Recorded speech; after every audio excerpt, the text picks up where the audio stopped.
SG Consultancy Services. Study MBBS in Russia, Philippines, Uzbekistan.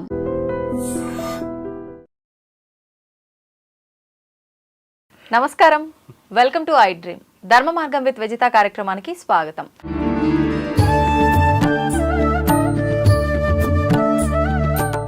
ప్రస్తుతం మనతో పాటు ఉన్నారు ప్రముఖ జ్యోతిష వాస్తు పండితులు బ్రహ్మశ్రీ దైవజ్ఞ వీరాపురం సుబ్రహ్మణ్య స్వామి గారు. ఇప్పుడు వారితో మాట్లాడి మనకున్న సందేహాలన్నింటినీ కూడా నివృత్తి చేసుకునే ప్రయత్నం చేద్దాం. నమస్కారం అండి. శుభాశీస్సులండి. అయితే ప్రస్తుత రోజుల్లో చాలా మందిలో కూడా ఒక భయం అనేది వెంటాడుతుందని చెప్పాలి. అందరూ భయపడుతున్నారని కాదు, కొంతమంది అయితే భయపడుతున్నారనే చెప్పొచ్చు.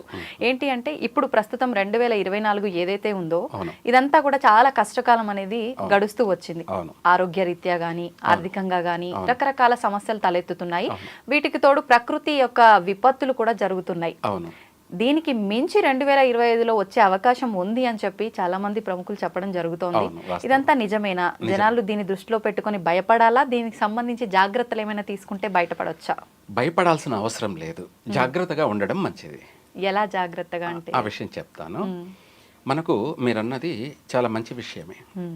మనము ముందుగానే జరగబోయే వాటిని ప్రజలకు జాగ్రత్త పరచడానికి సందేశం. అవునండి.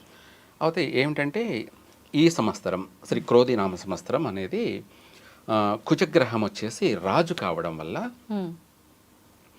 ఆర్థిక నష్టాలు, ఆరోగ్య నష్టాలు, ఇవే కాకుండా సర్పాలు, క్రిమికీటకాలు ఇవన్నీ అధికం. కుజుడు ఏంటంటే రోగ పీడితుడు, రుణ పీడితుడు. అంటే ఆరోగ్యపరంగా సమస్యలు అనేది ప్రకృతి నుంచి వచ్చేటువంటి సమస్యలు. అది అందరికీ అర్థం కాదు. ప్రకృతి నుంచి వచ్చేటువంటి ఈ అనారోగ్య సమస్యలు అనేది అధికంగా హెచ్చుమీరడం, తర్వాత ఆర్థిక పరంగా కూడాను నష్టం ఎక్కువగా వాటిల్లడం, ఈ రెండే కాకుండా యుద్ధాలు ఎక్కువ జరగడం. ఎందుకంటే ఆయన ఫైర్, కుజుడు వచ్చేసి ఫైర్, అగ్నితత్వం. ఫైర్ అనేది ఒక దేశాల మధ్య యుద్ధాలు జరగడం కానీ, రాష్ట్రాల మధ్య కూడా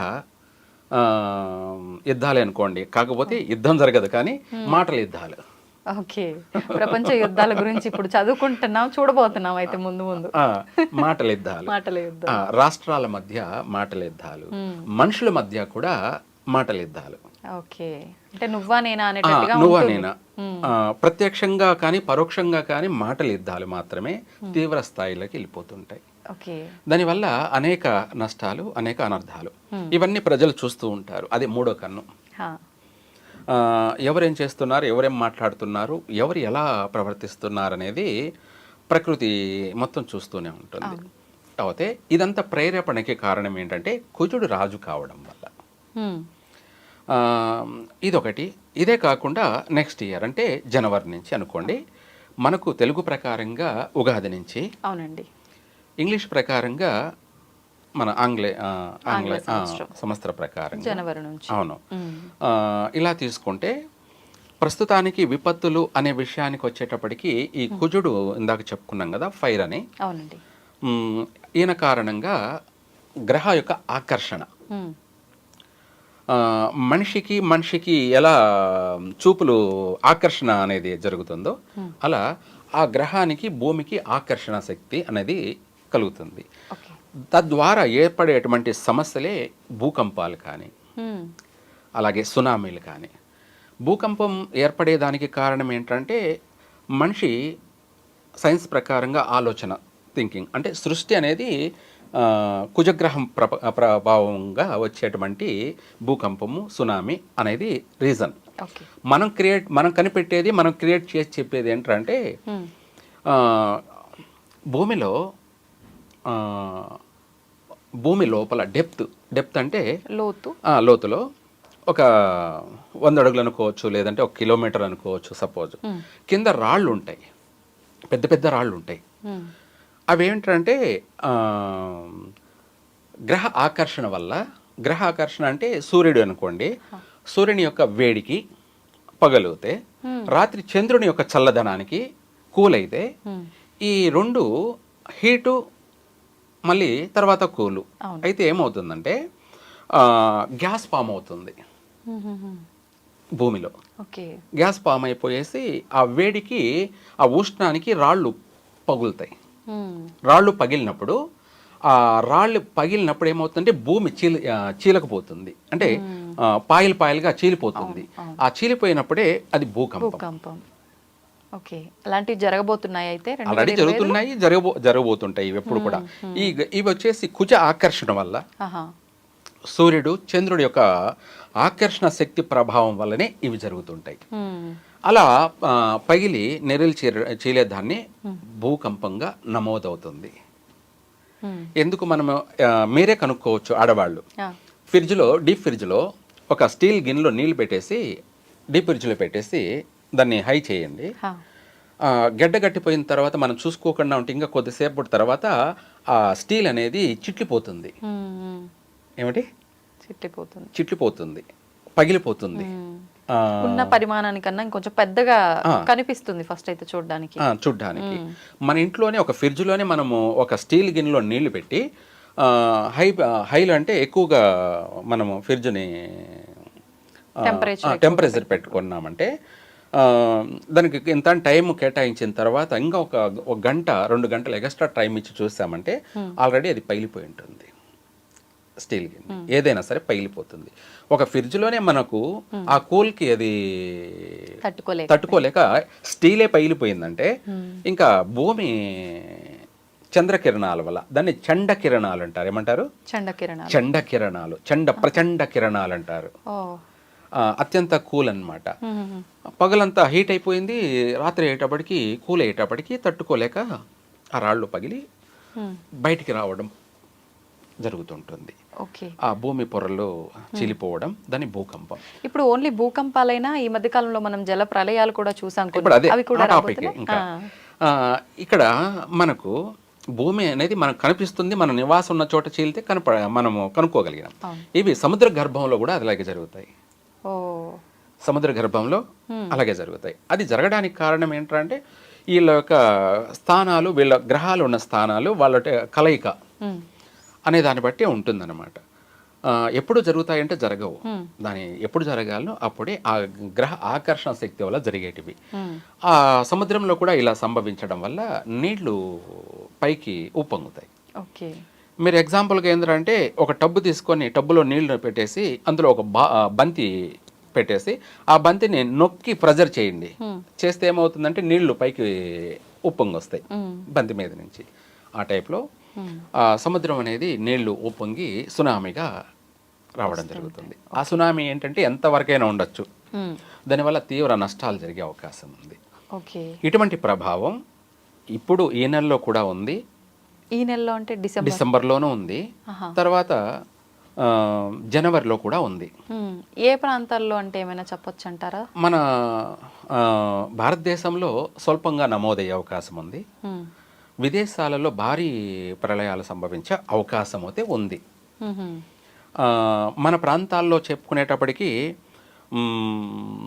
వైజాగ్, మచిలీపట్నం, సూలూరుపేట, చెన్నై, వీటితో పాటు గోవా, వీటికి కాస్త స్వల్పమైనటువంటి భూకంపం కానీ అలాగే సునామీ కానీ ఉంది అన్నమాట. నష్టం అయితే వాటిల్లే అవకాశం. జన నష్టం కూడా జరిగే అవకాశం ఉంది. ఎక్కువగా అధికంగా ఆస్తి నష్టం జరిగే అవకాశం కూడా ఉంది. ఇంకా చెప్పాలి అంటే విదేశాలలో మాత్రం భారీ నష్టాలు జరిగే అవకాశం ఉంది. కాబట్టి దానికి సంబంధించి కూడా ఆ గ్రహాల యొక్క శాంతి కూడా చేయడం జరుగుతుంది. ఆల్రెడీ మేము చేస్తున్నాం అన్నమాట. అవునా? అంటే రాకుండా ఉంటాయా ఇవి చేయటం వల్ల? అవును, కొంతవరకు ఉపశమనం ఉంటుందిగా. అంటే భారీగా నష్టం జరిగేదానికన్నా స్వల్పమైనటువంటి సమస్యతో వైదొలిగిపోయే అవకాశం ఉంది. నేను ఇంకో కొన్ని ఛానల్లో కూడా పోయిన శనివారం జరుగుతుంది అని చెప్పాను, జరిగే తీరింది. శనివారం రోజే జరిగింది. శుక్రవారం, శనివారం కూడా జరిగే అవకాశం ఉంది. అంటే 2 రోజులు కూడా జరిగాయి. అయితే ఇది మనం చెప్పామనే కాదు, అంటే గ్రహాల ప్రభావం వల్ల మనము ఎక్కడెక్కడ జరగబోయేది అనేది అర్థమవుతుంటుంది. కానీ ఇవన్నీ నిజంగా గ్రహాలలో వచ్చే మార్పుల వల్లనే అనొచ్చా? కలి యుగం కాబట్టి కలి ప్రభావం వల్ల ఇవన్నీ జరుగుతున్నాయి అనుకోవచ్చా? అన్నీ కూడా కారణాలు అనేకం కారణాలు అనేకం. అయితే అన్నీ కలిస్తేనే ఇటువంటి ఉత్పాతాలు జరుగుతూ ఉంటాయి. మన ప్రాంతాలలో ఇది వరకు ఎక్కువ శాతం జరిగినట్టు ఎక్కడా లేదు. ఇప్పుడు తరచూ జరుగుతున్నాయి. అంటే ఇంకా జరిగే అవకాశం కూడా ఉంది. దీనివల్ల జన నష్టం కన్నా ఆస్తి నష్టాలు జరిగే అవకాశం అధికంగా ఉంది. అయితే ఇప్పుడు ఈ జన నష్టము, ఈ భూకంపాలు, ఈ జల ప్రళయాలు, ఈ యుగాంతాలు, ఈ విధ్వంసాలు ఇవన్నీ పక్కన పెడితే మనకు కరోనా వైరస్ లాంటి వైరసే ఇంకొకటి రాబోతోందని చెప్పి మళ్ళీ అంతే విధమైన జన నష్టం, ప్రాణ నష్టం జరగబోతోందని చెప్పి కూడా కొంతమంది మాట్లాడుతున్నారు. నిజంగా అలాంటి అవకాశం ఏమైనా ఉందంటారా? మీరు అన్నట్టు ఇందాక చెప్పాను, కుజుడు రోగపీడితుడు. ఆ సమస్య అనేది ఉంది, కానీ అంత భారీ నష్టం జరగదు. మొన్నసారి కోవిడ్ వల్ల జరిగినంత జన నష్టం జరగదు. కాకపోతే ఆరోగ్య సమస్యలు అనేది ఉన్నాయి, వస్తాయి. వాటి వల్ల ప్రాణ నష్టాలు అధికంగా జరగవు. కాకపోతే భయం కలిగిస్తూ ఉంటుంది. తర్వాత 2025 అంటే ఏంటంటే మనకు తర్వాత ఉగాది నుంచి కూడా సూర్యుడు రాజు. ఇప్పుడు కుజుడు రాజు. అప్పుడు ఆరోగ్యం అంతా బాగుంటుందా? అక్కడ కూడా లేదండి, అదే సమస్య. ఇప్పుడు కుజుడు రాజు, ఉగాది నుంచి సూర్యుడు రాజు. సూర్యుడు అంటే ఆ రోజు ఉగాది ఆదివారం రోజు రావడం వల్ల ఏ వారం వస్తే ఆ వారం, ఆ సంవత్సరం అంతా కూడా ఆయనే రాజు. ఆయన రాజుగా ఉంటారా? ఉగాది రోజు ఆదివారం కావడం వల్ల సూర్యుడు అధిపతి. అనగా ఆ రోజు రాజు, ఆ సంవత్సరం అంతా కూడా రాజు ఆయనేనమాట. అయితే ప్రపంచంలో, ప్రకృతిలో సూర్యుడు రాజు కావడం వల్ల ఆరోగ్య సమస్యలు ఉన్నాయి.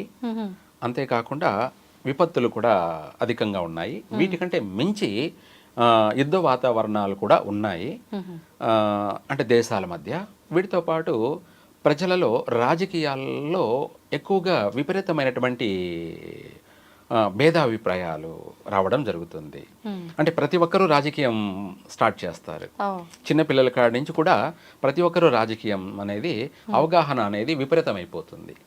దీనివల్ల నష్టం జరిగే అవకాశం ఉంది. అంటే చెప్పాలంటే సైకాలజికల్గా ఎవరు ఎలా ప్రవర్తిస్తున్నారో అనే ఊహించలేనంత విధంగా తారాస్థాయిలోకి వెళ్ళిపోతుంది రాజకీయ ప్రభావం. అనేక అనర్థాలు, అనేక నష్టాలు, అనేక సమస్యలు ఇవన్నీ కూడా ఎదురయ్యే అవకాశం ఎక్కువగా ఉంది. మొత్తం మీద ఓవరాల్గా ఏంటంటే ఈ సంవత్సరం, వచ్చే సంవత్సరం అంతా కూడాను విచిత్రమైనటువంటి ప్రకృతి విపత్తులు, రాజకీయ విపత్తులు, ఈ అనేకమైనటువంటి నష్టాలతోటి ప్రజలంతా కూడా డిస్టర్బ్ జరుగుతుంది. కానీ అలా అనేసి భారీ నష్టాలంటే ఏముండవు. మీరు ఇందాక అడిగినట్టు కరోనా లాగా వచ్చేటువంటి ప్రపంచానంతా భయపెట్టే అంత అనారోగ్య సమస్యలు, వైరస్లు ఏమి లేవు. చిన్న చిన్నవి అవన్నీ వస్తుంటే పోతూ ఉంటాయి. మరి ఈ భయం మనం ఎంత వద్దు అనుకున్నా తీసేయలేము. ఎప్పుడేమవుతుందో ఈ భయం ప్రతి ఒక్కరిని వెంటాడుతుంది. దాని నుంచి విముక్తి పొందాలంటే ఏదైనా దైవ ఆరాధన, మంత్రం అలాంటిది ఏదైనా? ముఖ్యమైనది అదే కదా. ఈ విశ్వంలో ఏదైనా మార్గం ఉంది అంటే అది భక్తి అనే మార్గం ఒకటే. ఇది అత్యంత శక్తివంతమైనటువంటి ఆయుధం, అత్యంత శక్తివంతమైన ఆయుధం. ఇంకా దానికంటే మించిన ఆయుధం అంటూ ఎక్కడ లేదనమాట. ఏ లోకానికి వెళ్ళినా కూడా లేదు, దొరకదు, ఉండదు. ఏంటండి ఇంతకది? భక్తి అనే ఆయుధం. మంత్రం ఏదైనా చెప్తారేమో అనుకున్నా. అయితే ఇప్పుడు చాలా మంది యుగాంతం అని చెప్పేసి ప్రచారం చేస్తున్నారు. యుగాంతం అనేది ఇప్పుడు జరగదు. కలియుగంలో ప్రారంభమై 5,000 సంవత్సరాలే, ఇంకా లక్షల సంవత్సరాలు ఉంది. మొదటి పాదమే 1,00,000 చిల్లర ఉంది అనమాట. ఏది 1,00,000 పైన సంవత్సరాలు గడవాలి కలియుగంలో, అప్పుడు 1వ పాదం అవుతుంది. అలాంటిది ఇంకా 3 ఉంటాయి, ఒకటైపోతుంది 4 పాదాలు. ఇంకా మొదటి పాదంలోనే మళ్ళీ మొదటి పాదంలో ఉన్నాం. 4 పాదాలలో 4,00,000 చిల్లర సంవత్సరాలు ఉంటే మనము ఒక సంవత్సరం ఇప్పుడు వచ్చేసి 1,00,000 కూడా జరగలేదు, 5,000 మాత్రమే జరిగింది. అంటే మళ్ళీ ఒక్కొక్క పాదంలో కూడా మళ్ళీ 4 పాదాలు ఉంటాయా? అలా అనుకోండి భాగాలుగా. ఇప్పుడు మనం ఒక నక్షత్రం అనేది, ఒక రాశిలో నక్షత్రం ఉంటే నక్షత్రానికి 4 పాదాలు ఉంటాయి, 4 అక్షరాలు వస్తాయి. ఇప్పుడు మనము ఎగ్జాంపుల్గా అశ్విని నక్షత్రం 4 పాదాలు ఏంటంటే చు, చే, చో, లా అక్షరాలు. ఈ 4 పాదాలు. 4 పాదాలు అంటే 24 గంటలు ఉంటే వాటిని 4 భాగాలు చేస్తాం. 4 భాగాలు అంటే ఎన్ని భాగాలు వస్తాయి? ఒక్కొక్క పాదం 6 గంటలు, 4 ఆర్ల 24 గంటలు ఒక రోజు. అలాగే ఇక్కడ యుగం కూడా అంతే. కలియుగం కూడా 4 పాదాలు ఉంది. ఈ 4 పాదాల్లో ఒక పాదానికి 6 గంటలు ఎలా మనము నిర్ణయించామో అదే విధంగా ఒక్కొక్క పాదానికి 1,00,000 చిల్లర సంవత్సరాలు ఉంది. ఇందులో జరిగింది ఇప్పటికీ 5,000 సంవత్సరాలే. ప్రారంభమై కూడా కలియుగ ప్రారంభమై కూడా 5,000 సంవత్సరాలే. ఇంకా ఎంత ఉందో మీరే అర్థం చేసుకోండి. యుగాంతం అనేది ఇప్పుడు జరగని పని. కానీ ఇటువంటి యుద్ధాలు, వాతావరణాలు, ఆరోగ్యపరమైనటువంటి దేశమంతా పీడించేటువంటి వైరస్లు, ఇటువంటివన్నీ కూడా వస్తూ ఉంటాయి, పోతూ ఉంటాయి. కానీ భారతీయులకి, భారతదేశానికి ఎటువంటి నష్టమూ లేదు. ఎవరు భయపడాల్సిన అవసరమో లేదు. నిజంగా సంతోషించదగ్గ విషయం అండి. వచ్చినా మనం తట్టుకునే శక్తి మనకు వస్తుంది అంటే భక్తి రూపంలో వస్తుంది. ప్లస్ జన నష్టం కూడా లేదు అని అంటే ఇంకా. రెండోది, మన భారతీయులకి భక్తి అనేది విపరీతమైనది. అది ప్రేమతో కావచ్చు, భయంతో కావచ్చు, ఏ విధంగానైనా కానీ భక్తి అనేది వీళ్ళ ఆయుధం. భారతీయుల ఏకైక ఆయుధం ఏమన్నా ఉంది అంటే భక్తి అనే అది మెండుగా ఉంటుంది ఇక్కడ భారతదేశంలో. ప్రతి ఒక్కరిలోనూ భక్తి ఉంది. ఆ భక్తే వీళ్ళను కాపాడుతూ ఉంటుంది. యుగం అంతమైనా కూడా భారతదేశం నుంచే మళ్ళీ విస్తరించే అటువంటిది. అంటే అన్ని దేశాలు అంతరించిపోయినా భారతదేశంలో చాలామంది నిలిచే ఉంటారు. మరి మళ్ళీ కొత్త యుగానికి మనుషులు కావాలి కదా, సృష్టి జరగాలి. అది భారతీయుల నుంచే జరుగుతూ ఉంటుంది ఎప్పటికీ కూడా. ఇప్పటికి గడిచిపోయిన 3 యుగాల్లో కూడాను భారతీయుల వల్లనే ఇది వస్తూ పోతూ ఉంటుంది. ఇప్పుడు మన ఇల్లును మురికి, దుమ్ము, ధూళి ఉంటే ఊడ్చేసి నీళ్లు చల్లి మనం శుభ్రపరచుకుంటాం, నీళ్లు చల్లి కడుక్కుంటాం. యుగాంతం అన్నది కూడా అంతే. భూమిని ఒకసారి క్లీన్ చేసుకోవడం.